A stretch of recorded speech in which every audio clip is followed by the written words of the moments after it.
안녕하세요. 매트를 활용한 최적화 기법 시리즈 영상에 오신 것을 진심으로 환영합니다. 오늘은 지난 시간에 이어 매트를 활용한 최적화 기법 시리즈 영상으로 매트를 통해서 비선형 최적화 문제와 정수형 문제를 어떻게 해결할 수 있는지를 설명드릴 예정입니다. 매트랩의 강력한 기능을 활용해서 여러분의 프로젝트의 최적화 솔루션을 잘 적용할 수 있도록 도움드리도록 하겠습니다. 그럼 시작해 보도록 하겠습니다. 네, 저는 메서스 코리아의 장기화 프로이고요. 메서스 코리아에서 애플리케이션 엔지니어로 활동하고 있습니다. 담당 분야로는 수학, 금융, 통계, 최적화, AI 분야 등이 있으며 여러분께서 영상을 보시다가 문의사항이 있으시면 제 이메일 주소에 메일을 보내주시면 성심성의껏 답변 드리도록 하겠습니다.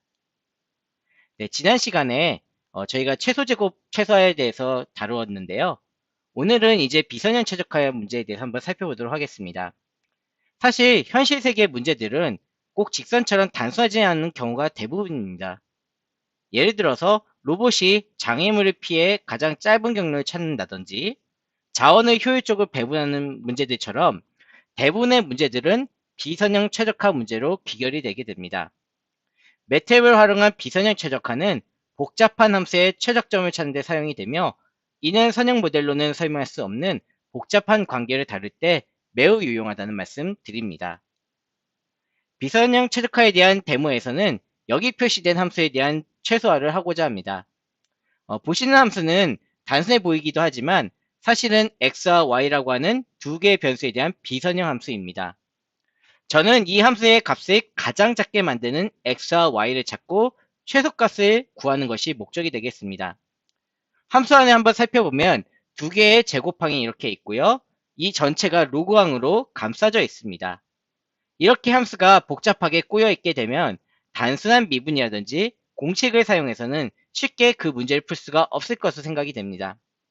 이처럼 이 수식에는 비선형이 포함되어 있기 때문에 비선형 문제를 위한 최적화 솔버인 매트랩의 fmin콘 등을 활용해서 최적화 문제를 풀어보도록 하겠습니다.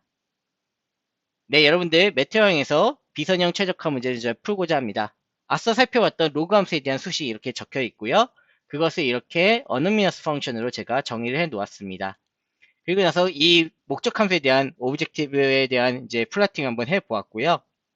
쭉쭉 내려가 보면 이렇게 옵틱 프로블럼이라는 함수를 써서 최적화 문제에 대한 객체를 생성하고 옵틱 베리어블을 통해서 두 변수 x와 y에 대한 로우 바운드, 어퍼 바운드로 이렇게 디자인 베리어블을 여러분들께서 설정해 주시면 됩니다.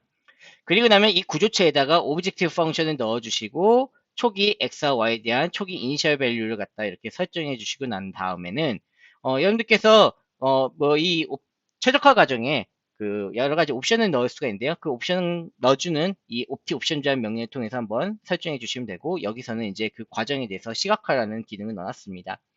그리고 나면 이렇게 구조체로 설정된 최적화 문제에 대해서 단순히 매트에서 여러분들께서 말 그대로 푼다는 의미의 solve라고 하는 함수를 실행시켜 주게 되면은 매트랩이 이제 알아서 이 fmin콘을 solve를 선택해서 최적화 문제를 풀게 됩니다. 그래서 한번 쭉쭉 가보게 되면 제가 미리 실행했기 때문에 최적화 과정에 대한 그 그림이 다 그려져 있는 형태로 이렇게 보이지만 어쨌든 그 최적화 문제 풀어가는 이 과정이 이렇게 디스플레이가 되어 있고요.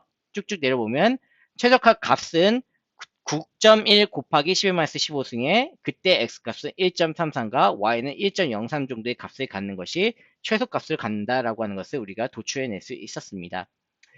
이거는 여러분들께서 나중에 살펴보시면 되겠지만 자동 미분을 통해서도 우리가 목적함수의 기울기를 계산해가며 문제를 푸실 수도 있는데 이거는 제가 이 코드를 공유 가능하니까요. 여러분들께서 한번 쭉 살펴보시면 좋을 것 같고요. 제가 소개해드리고 싶은 기능 중에 하나는 바로 이 매트에 가시면 라이브 편집기에 작업에 가시면 여기 최적화라고 하는 이 도구를 사용하실 수가 있습니다. 제가 그 지금 도구를 실행시켜 놓은 결과인데요. GUI 환경을 통해서 이렇게 최적화 문제도 푸실 수가 있어서 목적 함수를 눌러주시고 그 다음에 제약 조건 이런 것들에 대한 것들 각각 버튼을 눌러가면서 설정해 주시면은 똑같이 문제를 풀게 됩니다. 그래서 이런 최적화 문제의 GUI 기법으로도 충분히 손쉽게 풀 수 있다는 점을 설명드리면서 다음 문제 넘어가도록 하겠습니다.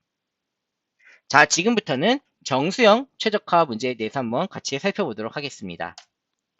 사실 우리가 현실 세계에서는 어떤 최적화 문제를 풀 때 그 최적화 문제에 대한 목적 함수를 구성하는 변수들이 꼭 정수해야 하는 경우가 생각보다 많이 있습니다. 뭐 주식을 살 때 뭐 한 주, 두 주 이렇게 사야 되겠죠. 그래서 3.5주 뭐 이렇게 살 수는 없을 거고요. 공장에서 차량을 만들 때도 2.7대 자동차를 생산할 수는 없을 것입니다. 한 대, 두 대, 세 대 이렇게 만들어야 되겠죠. 또 소도 7.2마리 키울 수는 없고 한 마리, 두 마리 이런 정수의 형태로 이제 키워야 되겠죠. 즉 변수가 이렇게 정수만을 가져야 되는 상황은 꽤 많이 있습니다. 또는 이진적인 결정에 대해서도 0과 1을 통해서 우리가 살펴볼 수가 있는데 뭐 예를 들면 풍력 터빈 같은 경우에 그것을 켜서 사용할 건가 말 건가 이 코인이나 주식을 살 것인가 말 것인가 등에 대한 것들이 0, 1에 대한 이진적인 결정으로 정수용으로 그렇게 표현이 가능할 거라고 생각합니다. 그래서 우리는 보통 이런 목적을 최적화하기 위한 문제를 푼다고 했을 때 선형 목적 함수뿐만 아니라 이렇게 정수형에 대한 문제도 이렇게 풀 수 있어야 되는데요. 여러분들과 함께 지금부터 살펴보고자 합니다. 네, 그래서 지금 보시면 x1은 실수가 되겠고 x2는 이렇게 정수가 되겠죠. 그래서 이런 최적화 문제에 대해서 우리가 믹스드 인티저 리니어 프로그래밍을 한번 매트를 통해서 살펴보고자 하는데 예시는 기프트 카드 스펜딩 옵티마이제이션 문제를 한번 살펴보도록 하겠습니다. 여러 상점에서 기프트 카드와 사고 싶은 물건이 이렇게 목록이 주어졌을 때 기프트 카드 금액을 최대한 알차게 쓰는 건 무엇일까요? 주어져 있는 기프트 카드 금액을 다 쓰는 것이 아마 남는 것을 최소화하는 것이 될 것입니다. 그 문제를 한번 풀어보자 하는 거고요. 그때 이제 그냥 마냥 그 문제를 이렇게 푸는 게 아니라 제약 조건이 주어지는데 기프트 카드 예산을 초과해서는 쓸 수가 없고 각 항목은 하나만 살 수 있으며 어떤 항목에 대해서는 반드시 사야 한다는 이런 제약 조건이 있습니다. 이 예시를 매트를 통해서 한번 같이 살펴보도록 하겠습니다. 네, 여러분들 기프트 카드 사용 최적화 문제를 한번 매트를 통해서 한번 보고 계시고요. 이때 이제 우리가 프로그램에 대해서 5개 상점이 있고 거기에 이제 사용 가능한 선물 카드가 주어져 있다. 그 다음에 쇼핑 목록에 있는 항목을 구매해서 선물 카드의 남은 금액을 최소로 하는 것이 이제 목적이 되겠습니다. 모든 상점에는 모든 항목이 있고 모든 상점에서는 동일한 가격으로 판매가 되는 가정과 함께 어떤 항목들은 하나씩은 구매해야 되고 캐거레이터라고 하는 항목이 있는데 그거는 반드시 하나 구매해야 한다는 조건이 들어가져 있는 것 같습니다. 자, 그래서 각 상점별로 선물 카드 금액을 이렇게 뭐 베스트 바이는 100달러, 뭐 홈 디팟은 500달러 이렇게 설정해 놓은 초기 조건이 있는 것 같습니다. 그래서 이게 이제 주어지는 기프트 카드 예산이 될 것 같고요. 그 다음에 쇼핑 목록, 이런 다양한 쇼핑 목록에 대해서 각각의 그 쇼핑 목록의 가격들이 이렇게 호스트 가격이 이렇게 정해져 있습니다. 각 상점별로 이제 기프트 카드를 활용해서 이 항목을 최대한 사면서 기프트 카드에 남아있는 금액을 최소화해야 되지 않을까 싶습니다. 자, 그래서 그런 것들에 대한 제가 아까 비선형 문제를 풀 때도 말씀드린 것처럼 이렇게 옵티 프로그램 구조체를 놓고서 옵티 베리어블을 넣어서 여러분들 이렇게 살펴볼 수가 있습니다. 최적화 문제를요.